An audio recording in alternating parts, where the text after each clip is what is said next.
Hey, welcome back to my channel. Today we're going to talk about... Who the hell are you?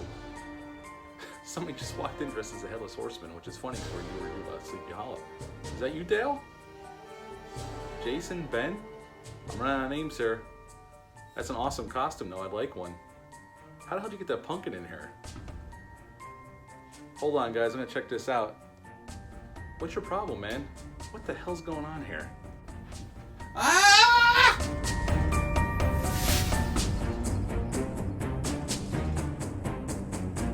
Welcome back to my channel. Today we're going to talk about 1999's Sleepy Hollow. Yes, this film came out November 19th of 1999. It's rated R, which is Tim Burton's only second rated R film behind Ed Wood. It's an hour and 45 minutes long. It had a budget between $70 to $100 million, and upon release that November, made 101 in America and 206 worldwide combined. Now, the genesis of the story started off with a makeup effects artist, Kevin Yeager. He wrote this script back in the early 90s, inspiration off of the Washington Irving short story. Now, Andrew Kevin Walker came in to help him develop the script. Now, the original version, or the original thoughts behind the script, were they're going to make it more of like a low-budget slasher film. That was their idea. So that's what they wrote. And now, through years of development, and by the time Tim Burton came on, it had it rewritten, and it turned into a big tentpole film for around Thanksgiving time. So they toned down the violence, actually. When it was rewritten, the violence was pretty high, so they had the violence toned down, although the film still has gore and violence in it, for sure, and it's Tim Burton's most violent film by far. But it's nothing like what the original script had intended as a slasher film. Now, in this film, Tim Burton brought on somebody he'd worked with twice already, in Edward Scissorhands and Ed Wood, Johnny Depp to play Ichabod Crane, Constable Ichabod Crane. Christina Ricci as Katrina Van Tassel. She lives in Sleepy Hollow with her father and her stepmother. And actually, Christina Ricci wasn't who Tim Burton originally was going to hire. He made the offer to Winona Ryder, who he'd already worked with before twice on Beetlejuice and Edward Scissorhands, but she turned it down, and Christina Ricci took the job. Michael Gambon plays her father, Baltus Van Tassel. Miranda Richardson plays Lady Van Tassel, the stepmother. Casper Van Dien plays her boyfriend at first. His name's Braun.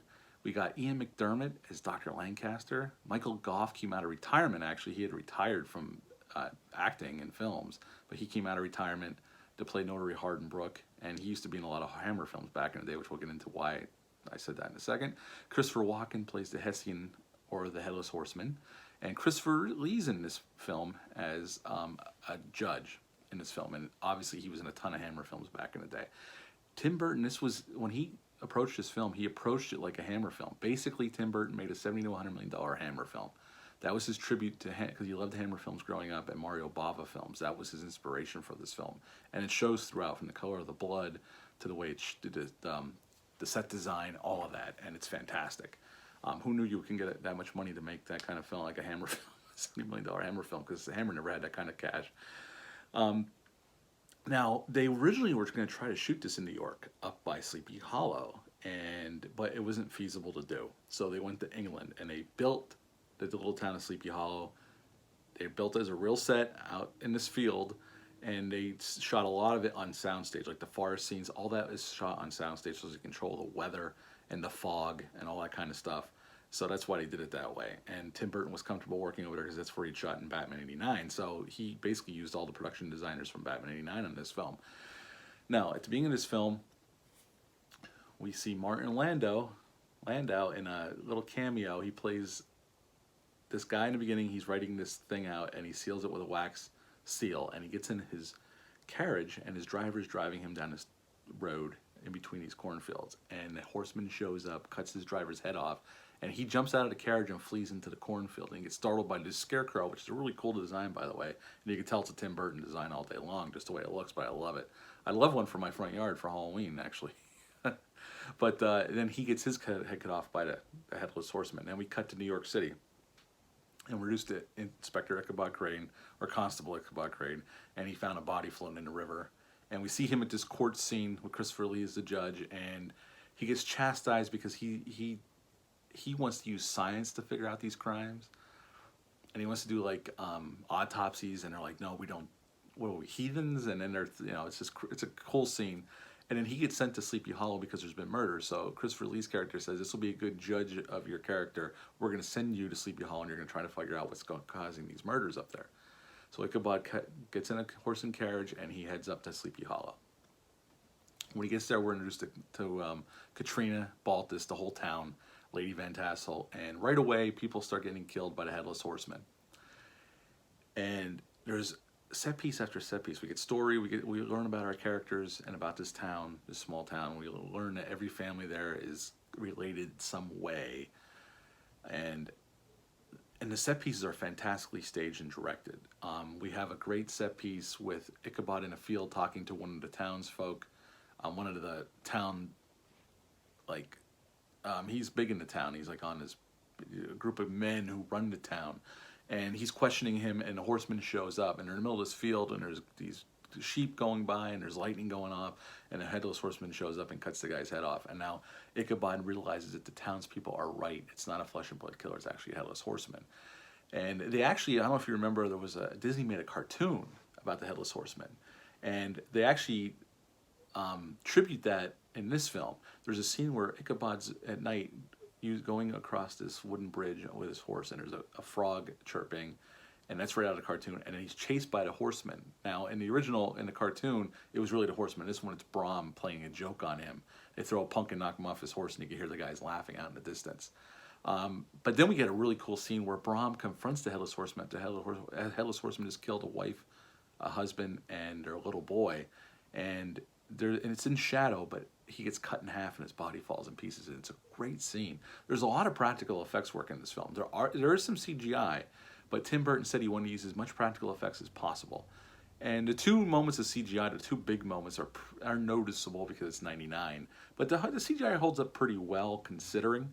One is in a cage, in a cave, when he goes to see this witch that lives in the forest. And when she bugs out and gets possessed, there's CGI utilized there. And then towards the end with the Headless Horseman, which we'll talk about in a second. Well, fast forwarding through some things. Lady Van Tassel, we find out, was this little girl. Her and her sister, who was a witch in a cave, were twin sisters. And they saw the Hessian get killed and decapitated when they were little girls. And we come to find out that they had this little cottage that was taken off of them by the town alderman and given to Van Tassel when he came to Sleepy Hollow. And ever since then, she's held a grudge and wanted her revenge. Well, this was her revenge, marrying into the family and killing everybody off one by one to get the estate and all the money and all the land. That is her whole plan. She dug up the skull of the Headless Horseman. She controls him, and she's using him as her assassin, pretty much, to take revenge on these people. There's a cool scene in a church that I'm not going to spoil if you've never seen it. It's fantastically shot, and it's just awesome.